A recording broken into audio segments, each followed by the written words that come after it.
Studying abroad in Santiago, Chile was hands down the most powerful experience that I've ever had. It changed my life.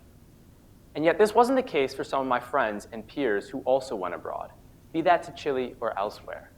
So I thought a lot about this, and I came up with 4 things that you have to be in order to truly broaden your perspective.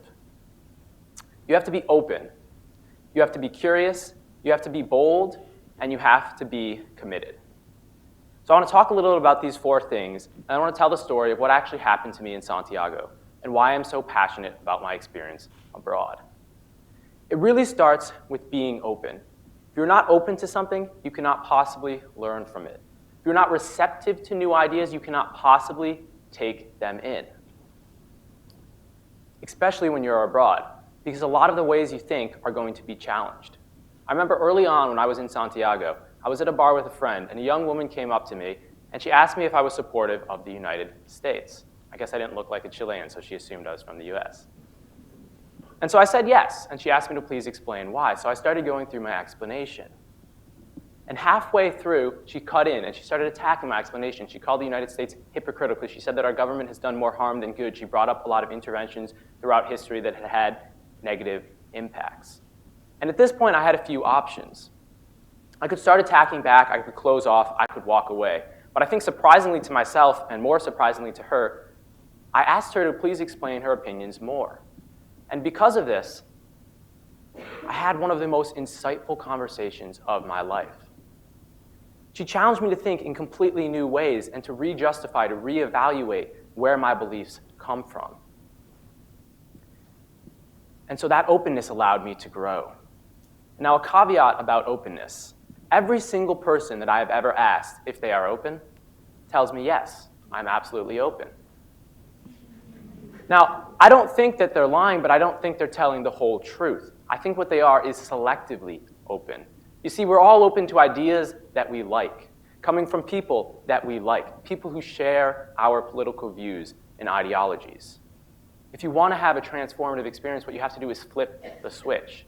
You have to open up to ideas that you don't like, coming from people that you might hate, about ideas that are extremely controversial. That's how you can really have a transformative experience. The good news is if you can attain that level of openness, the curiosity will start to come by itself. And curiosity, as I said, is the second thing that I believe you need to broaden your perspective. Think about it. If you can get past that initial attack from the woman at the bar, you can't help but be a little bit curious about the fact that she didn't like me, at least initially, based solely on the fact that I was born in the United States, that I was a US citizen. And then you think about the fact that there are thousands of people in the world who don't like you, based solely on where you were born. There are some people who want to kill you based on where you were born. If that doesn't make you think a little, I'm not sure what will. And so that's why curiosity is so important. It allows you to build on the ideas that you take in when you are open. So that's 2 out of the 4 things. We're halfway there. You're open and you're curious. This is where being bold has to play a role. A lot of people say that they'll be bold, they'll take action once they're sure about something, when they have more time. If you have this attitude, you will never do anything. There is never an opportune moment. You have to act first, and then you will be confident and sure later. So I'll give you an example of how this works. When I came to Bucknell, I was very interested in intercultural connections because my mom is Indian, my dad is Irish, and I grew up at this really interesting crossroads of thought.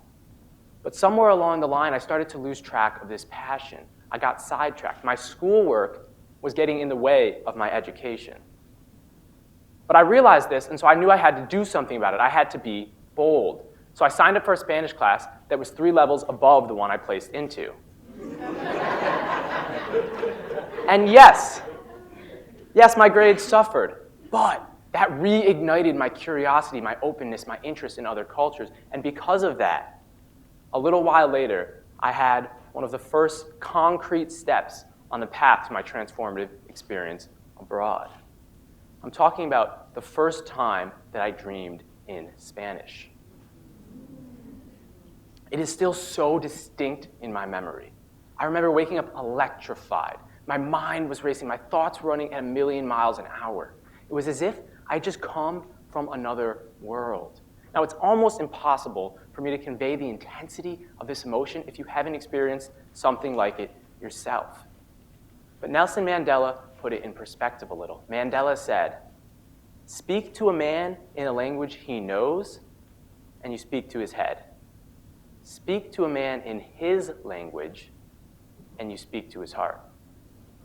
Now, that still might not ring completely true with you, but what I can tell you is that when I woke up that night, in the middle of the night, thinking in Spanish, something had changed. Something was different, and it was incredible. So that's why you have to be bold. You have to be bold to keep your curiosity, keep your interest, to keep it alive, to build on it. So now we're 3/4 of the way there. Now what you need is the commitment. Because no matter how awesome of an experience you have after you're bold once, after you're open, after you're curious, life will get in the way if you let it. I had a 27-hour class schedule. I was super busy. I started to lose track of my interest. But that was not an option. And so I realized I had to be bolder. I had to do something to really push myself out of my comfort zone. So I decided to go to Santiago. And that was one of the best decisions I ever made. And it starts the second part of the story. So what I actually did in Santiago, my experiences there, are not that essential. I think each of you would have your own experience. It would be distinct. But what is universal is what you can gain if you go into an experience open, curious, bold, and committed. You can gain an entire new perspective on life. What does this mean? For me, it meant that I learned how to think in two different ways, very distinct ways. I could sort of think like a Chilean. I had two different perspectives. To kind of show you what I mean by this, I want you to take a look at this picture. What do you see? Now, some of you probably see the vase. The vase is in the middle of the picture. But others probably see the two faces on either side. Now, if you saw whatever one you saw first, can you flip the switch? Can you see back and forth one to the other? That's the power of perspective. It is the ability to look at the exact same picture and see it in two different lights. But I want to take this one step further. I want to suggest that if you are open, curious, bold, and committed, you can learn to think about the same thing in two different ways. Not just to see it in two different ways, to think about it in two different ways. So to explain this, I want you to think of the first thing that you see when you see this next picture. If you were like most Americans, you would mention one of the fish, or perhaps the seaweed. But if you were born in Japan, you would have made 70% more comments about objects in the contextual environment, like the water or the gravel. And you would have made twice as many comments about relationships between the objects here. This isn't just a difference in attention or reporting. Dr. Richard Nisbet, Angela Gutches, Denise Park, and many others have then put people in brain scanners when they're looking at the same scenes. And they have found that the object processing areas of your brain respond differently depending on what culture you're from. So you not only see the different, you not only pay attention to different parts of the scene, you think about those, you process those scenes differently. Another study asked individuals to make judgments about themselves, their mother, or a third party. And the researchers looked at activity in the medial prefrontal cortex, a part of your brain that's active when you make self-evaluative judgments.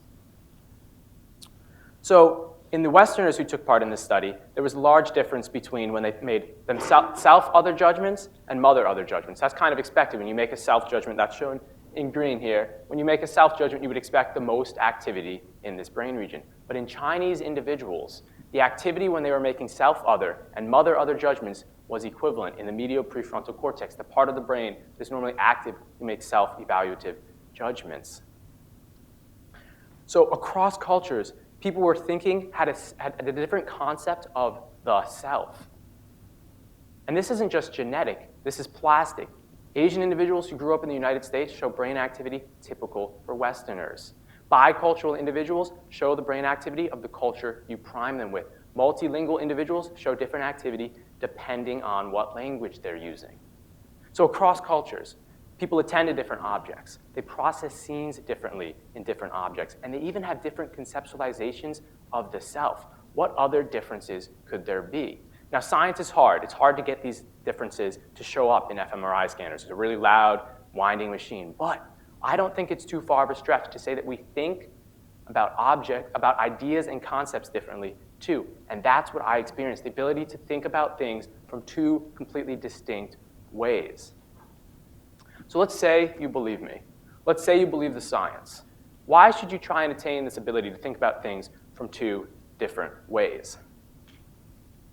If you can attain this ability, every problem you face can be overcome in more than one manner. Every setback that comes your way can be overcome in more than one manner. Every opportunity that comes your way, you can assess in multiple criteria. In general, you can be more flexible, adaptable, and resilient.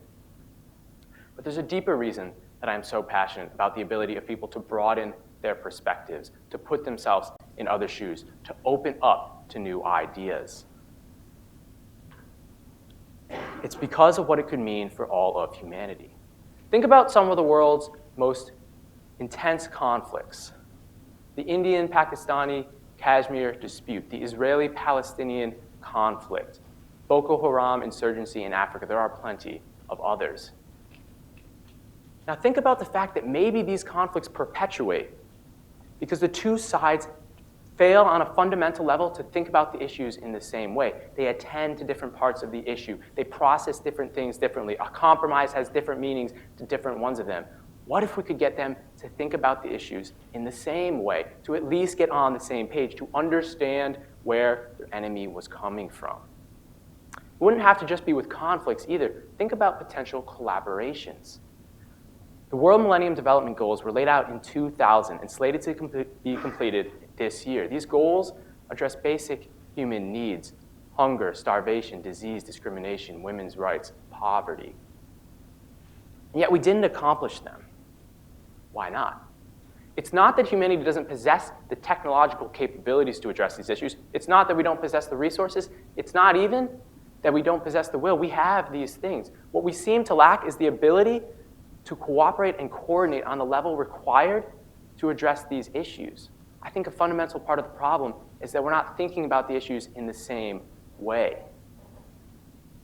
We see our solutions, but we fail to acknowledge the fact there might be 10 other solutions that work too, and our solution might not be the best one. There isn't enough of a give and a take. What we need is for humanity to throw off the shackles of single-mindedness and learn to broaden our perspectives, to think how our enemies to think, to understand where they are coming from. If we could do this, I think we could enter into a new era of teamwork, of collaboration. I'm not saying that disagreements and conflicts are just going to go away if you broaden your perspective, if you open up. Of course not.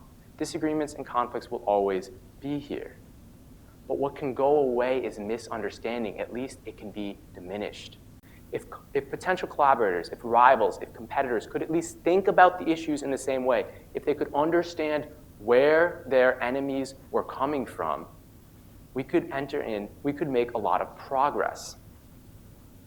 I wouldn't be up here on stage right now if I didn't know that it was possible to really open up and understand the world and look at things with another perspective. It happened to me. And I'm not the only one.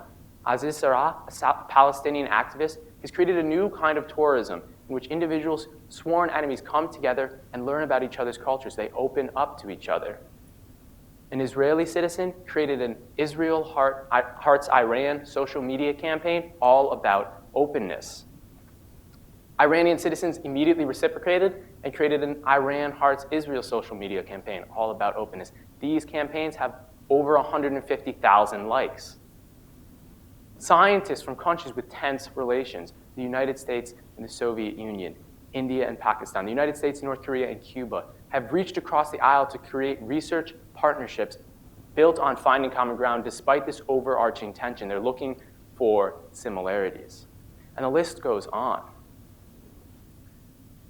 So what can you and I do about these, to increase this understanding? If every one of us here puts themselves out of their comfort zone a little, whether that be studying abroad, learning a new language, volunteering at a homeless shelter, going to a different place of worship, even just reading a news source that's not typical to the one you read. If we all do this, we can begin to broaden our perspectives.